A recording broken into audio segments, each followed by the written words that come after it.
Hello NEET 22 aspirants. अगर आप dropper हो तो ये वीडियो आपके लिए ज़्यादा इंपॉर्टेंट हो सकती है। सो गाइस, तो चलिए इस वीडियो को शुरू करते हैं। तो बेसिकली वीडियो में आज हम एक्सप्लेन करने वाले हैं वाई आपको ज़ीरो से शुरू करने की आवश्यकता नहीं है। आप समझ रहे हो मैं क्या बोल रहा हूँ? कि बहुत सारे ड्रॉपर से आपने वीडियो देखे हैं, ठीक है, कि ज़ीरो से शुरुआत करो, वापस से ज़ीरो से शुरू करो।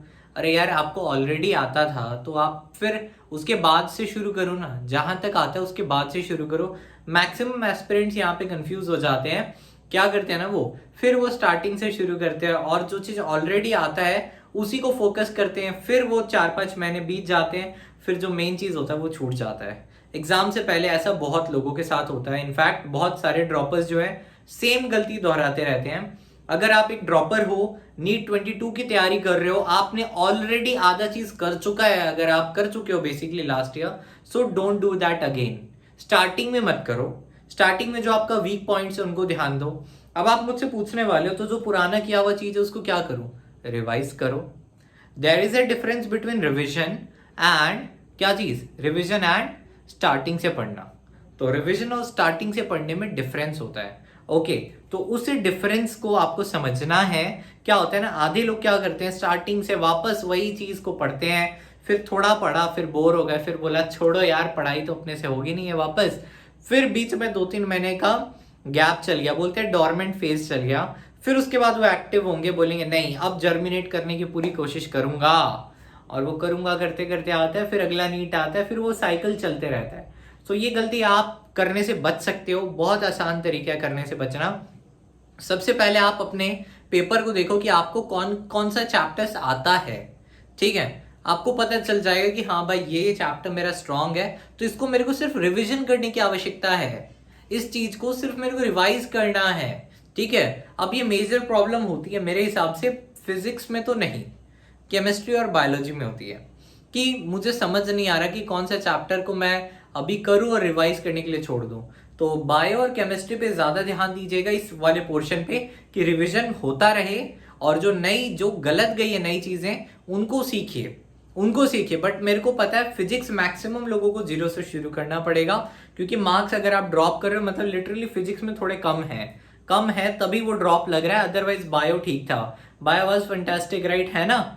तो अब क्या होता है, आधे लोग हैं जो रिवीजन प्रॉपर नहीं कर पाते, बायो का मिस हो जा रहा है, केमिस्ट्री का मिस हो रहा है। मैं उनको बोल रहा हूँ कि आप वीकली एक रिवीजन प्लान बना लो, जिसमें आपको ये चीज रिवाइज करना है। बायो का ये चलेगा, केम का ये चलेगा, और मेजर टाइम आप फिजिक्स में दे रहे हो, अभी स्टार्टिंग में दे दो, कोई दिक्कत की बात नहीं है।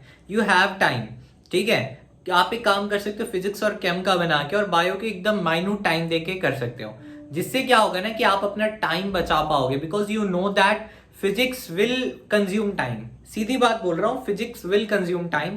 फिजिक्स में आपको टाइम देना पड़ेगा।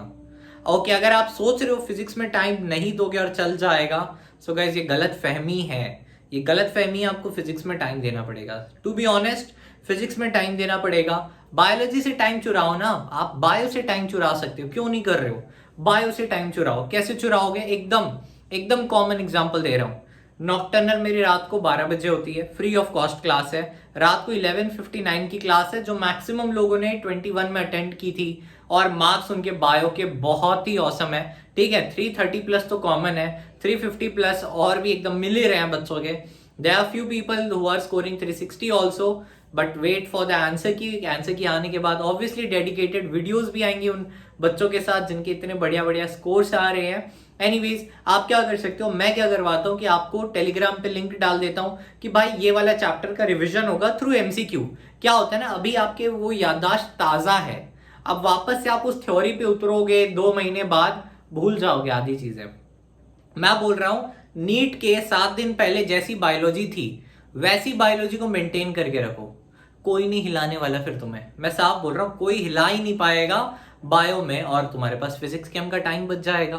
आप सोच रहे हो आधे लोग ये चीज में गलती कर रहे हैं। शुरू से शुरुआत कहाँ करनी है, अब आप आई गेस समझ गए होगे कि किस जगह पे आपको शुरू से शुरुआत करनी है और कहाँ पे आपको पकड़ लेना है कि हाँ भाई नीट के पहले वाले रिदम पे ही मेंटेन रहना है।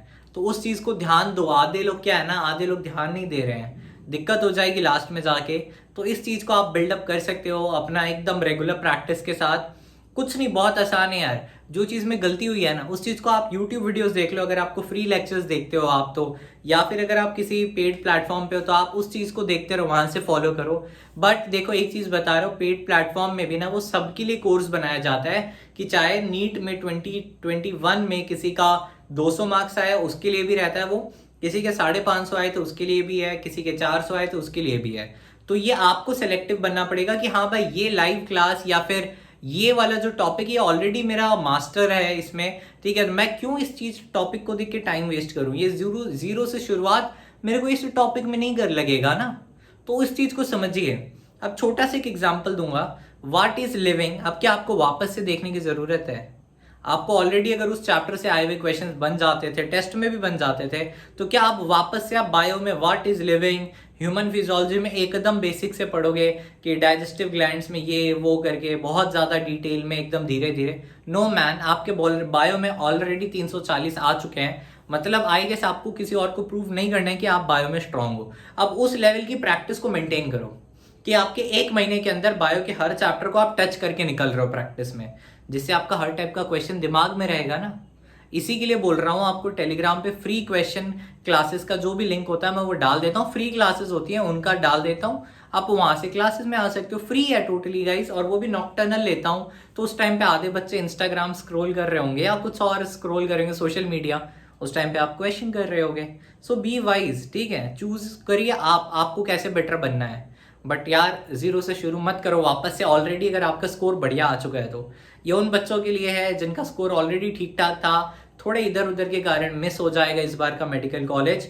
सो प्लीज़ इस बात को याद रखिए और मिलते हैं नेक्स्ट वीडियो में। नोटिफिकेशन ऑन कर लेना, वीडियो शेयर कर देना, क्योंकि नेक्स्ट वीडियो और ज़्यादा बढ़िया होने वाली है बुक रिकमेंडेशंस के साथ। Thank you so much.